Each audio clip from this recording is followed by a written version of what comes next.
Hello everyone, welcome to IK classroom. तो आज जो है ना हमारा ट्रांसपोर्ट का लेक्चर थर्ड है। ठीक है, तो इस लेक्चर में जो है ना हम डिस्कस करेंगे कि ऑस्मोसिस का प्रोसेस जो है ना, हम ऑस्मोसिस के प्रोसेस के बारे में जो है ना डिस्कस करने जा रहे हैं। तो आपने अगर अभी तक चैनल को सब्सक्राइब नहीं किया तो आप चैनल को सब्सक्राइब कीजिए और जो है ना बेल आइकन को जरूर प्रेस करिए सो डैट जो है ना आपको आने वाली वीडियोस की नोटिफिकेशन भी मिलती रहेगी। ठीक है, so let's start our topic. तो अगर मैं ऑस्मोसिस को डिफाइन करूं तो सबसे पहले मैं यहाँ पे ये लिखूंगा कि ऑस्मोसिस जो है ना, it's a special type of diffusion. It's a special type of diffusion. देखिए, अगर मैंने इतना सा ऑस्मोसिस में लिख दिया कि it's a special type of diffusion, so it will indicate that कि this transport is a passive transport. क्योंकि अगर मैंने डिफ्यूजन की बात की तो हम ऑलरेडी पढ़ चुके हैं कि डिफ्यूजन जो है ना वो एक पैसिव ट्रांसपोर्ट है। सो दैट मीन्स ये जो ट्रांसपोर्ट है it will take place along the along the gradient. ठीक है, so this transport will take place along the gradient, right? So this transport will take place along the gradient. ठीक है, तो osmosis जहां पे मैंने कहा it's a special type of diffusion, तो एक्चुअल देखना है कि ऑस्मोसिस में होता क्या है। देखिए, ऑस्मोसिस में जो है ना there is a moment of water. यानी ऑस्मोसिस जो है ना पर्टिकुलरली यूज करते हैं for the moment of what, the water. तो हम ये बोल सकते हैं कि यहाँ पे वाटर का जो मोमेंट होगा that is from its higher concentration to its lower concentration. Remember, जो मैं हायर कंसंट्रेशन की बात कर रहा हूँ तो I am talking about the high concentration of water. So that means जो ट्रांसपोर्ट यहाँ पे होगा that is from the higher concentration of water to the lower concentration of water. Now what does that mean? ठीक है, जैसे मान लो मेरे पास जो है ना दो सोल्यूशन। ठीक है ना, if these two solutions are separated by means of a semi permeable membrane. ठीक है ना, so these two solutions are separated by means of semi permeable membrane. semi permeable membrane, तो ये सेमी परमेबल मेम्ब्रेन है। It's the membrane which will allow only water molecules to pass through it, but the solute particles can not pass through it. So that means हमारे पास इस compartment में solution A है और इस compartment में हमारे पास जो है ना सोल्यूशन बी है। ठीक है, अब मान लो मैंने कहा सोल्यूशन ए में जो है ना वाटर का कंसंट्रेशन जो है ना बहुत ज्यादा है, लेकिन सोल्यूशन बी में जो है ना वाटर का कंसंट्रेशन बहुत कम है। तो यहाँ पे जो वाटर का ट्रांसपोर्ट होगा that's from solution A to solution B, क्योंकि सोल्यूशन ए में जो है ना वाटर का कंसंट्रेशन ज्यादा है और सोल्यूशन बी में जो है ना वाटर का कंसंट्रेशन कम है। देखिए, अगर मैं कह रहा हूँ सोल्यूशन बी में वाटर का कंसंट्रेशन कम है तो it also implies that it's a dilute solution, sorry it's a concentrated solution, sorry. So it implies that it is the concentrated solution. ठीक है, लेकिन अगर मैं on the other hand solution A की बात करूं, यहाँ पे वाटर का कंसंट्रेशन बहुत ज्यादा है, तो मैं ऐसा भी बोल सकता हूँ it is the dilute solution. So मैं ऑस्मोसिस को ऐसे भी लिख सकता हूँ कि ऑस्मोसिस जो है that is the moment of water, that's the moment of water from, we can say from dilute solution to concentrated solution, from dilute solution to concentrated solution। ठीक है, तो ये भी एक डेफिनेशन बन जाएगा किसका, ऑस्मोसिस का। ठीक है जी, अब जरा ध्यान दीजिए आप, जैसे मैंने कहा कि अगर एक सोल्यूशन जो है ना वो dilute solution, so we have solution A that's a dilute solution, and on the other hand we have the solution B that is the concentrated solution. So this is what we call as the concentrated solution and this is what we call as the dilute solution. Now dilute solution का मतलब ये भी हुआ कि यहाँ पे जो free water molecule है, तो फ्री वाटर मॉलिक्यूल का जो क्वांटिटी है, जो अमाउंट है वो ज्यादा होगा, लेकिन कंसंट्रेटेड सोल्यूशन में जो फ्री वाटर मॉलिक्यूल है वो कम होगा। ठीक है, सो इसका मतलब ये भी तो हुआ कि जो सोल्यूशन ए है जहाँ पे फ्री वाटर मॉलिक्यूल ज्यादा है तो वहां पे वाटर वाटर पोटेंशियल जो है ना वो ज्यादा होगा, लेकिन अगर कंसंट्रेटेड की बात की जाए तो यहाँ पे वाटर पोटेंशियल का वैल्यू क्या होगा, कम होगा। सो दैट मीन्स ऑस्मोसिस को हम ऐसा भी तो डिफाइन कर सकते हैं।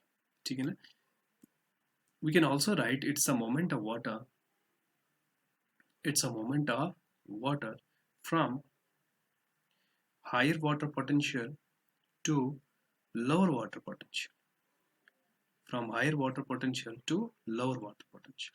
ठीक है, नहीं, वाटर का मोमेंट यहाँ पे होगा from one place to other place, और we can say from one solution to other solution, लेकिन यहाँ पे हम लिख रहे हैं in terms of water potential. तो जहाँ पे वाटर पोटेंशियल ज्यादा होगा वहां से वाटर मोमेंट होगा towards the less water potential, ठीक है।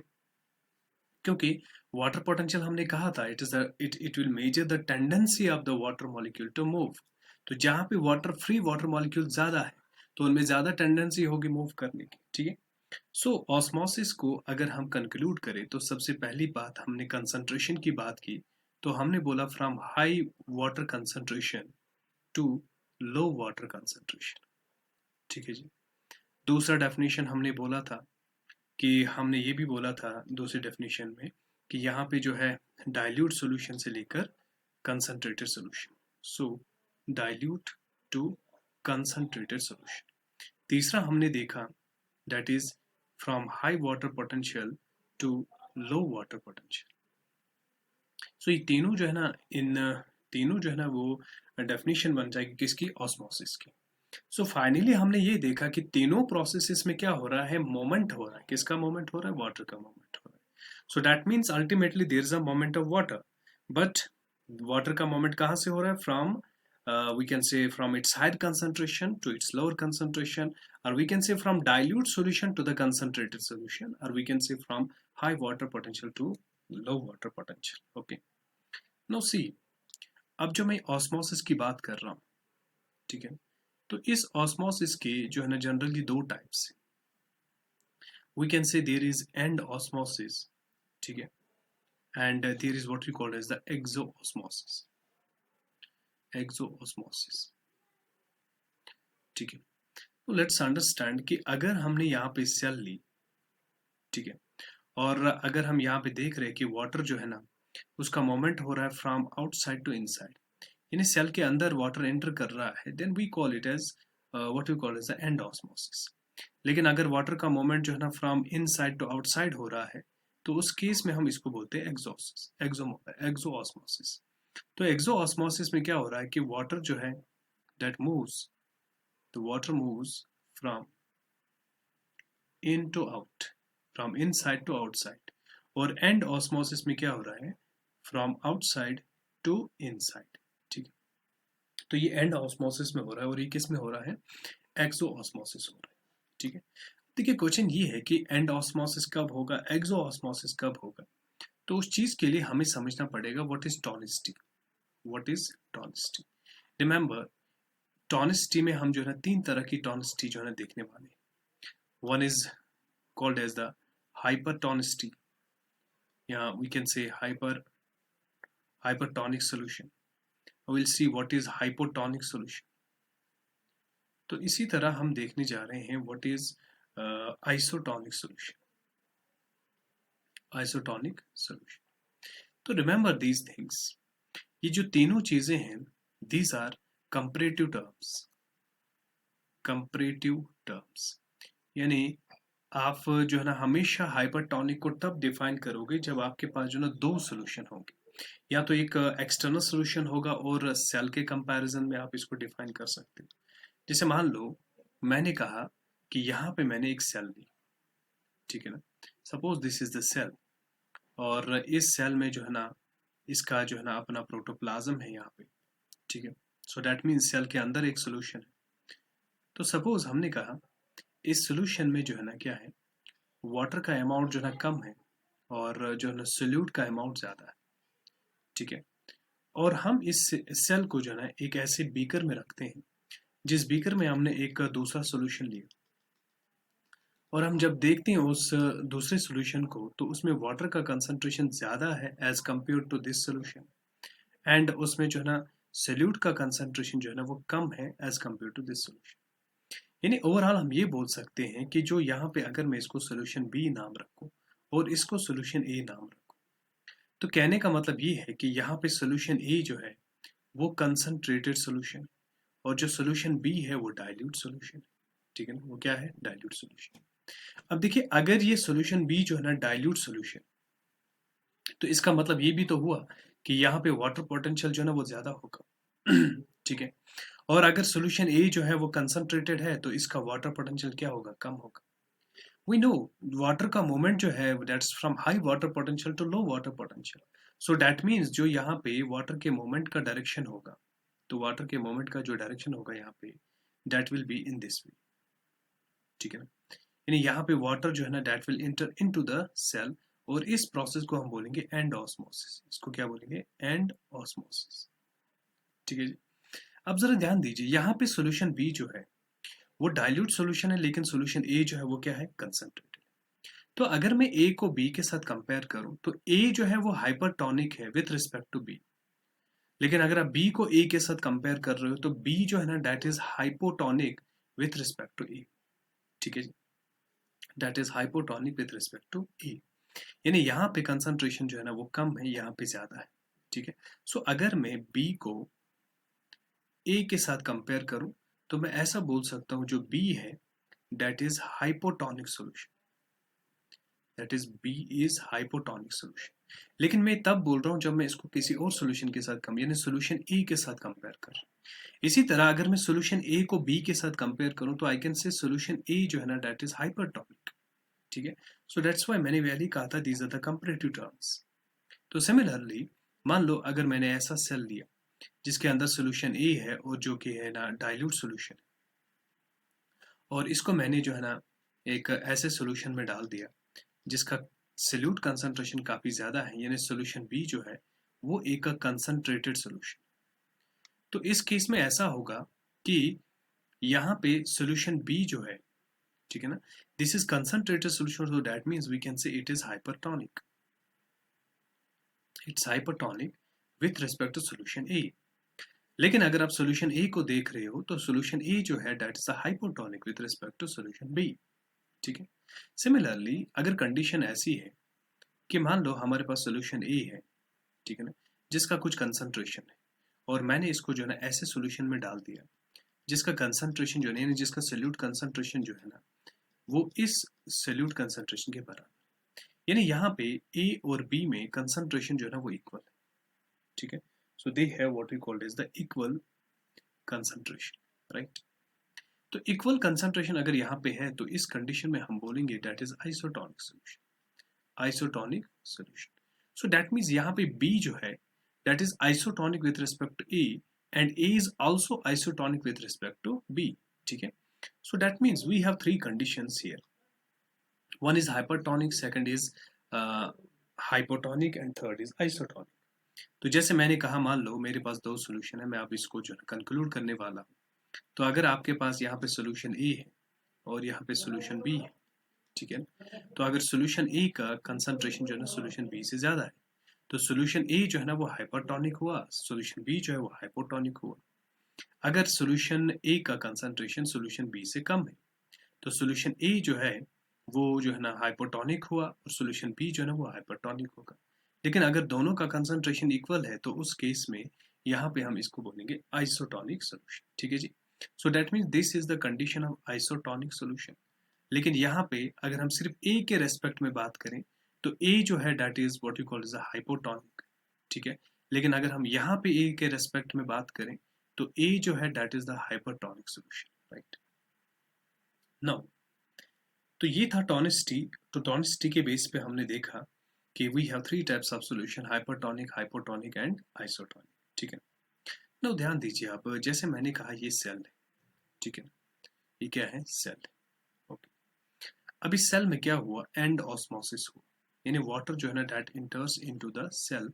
तो मैंने कहा यहाँ पे प्रोसेस हुआ जिसको हमने नाम दिया एंड ऑस्मोसिस, एंड ऑस्मोसिस, ठीक है। तो जब एंड ऑस्मोसिस का प्रोसेस यहाँ पे हुआ, जरा ध्यान देना। देखिए ऑलरेडी इस सेल में जो है ना कुछ वाटर मॉलिक्यूल्स, लेकिन कुछ वाटर मॉलिक्यूल यहाँ से जो है ना नए एंटर कर रहे हैं, ठीक है ना। तो ये जो मैं डिफरेंट कलर से वाटर मॉलिक्यूल बना रहा हूँ, these are the new water molecules, new water molecules. और इन नए वाटर मॉलिक्यूल की वजह से यहाँ पे जो है ना एक प्रेशर क्रिएट होगा, ठीक है ना।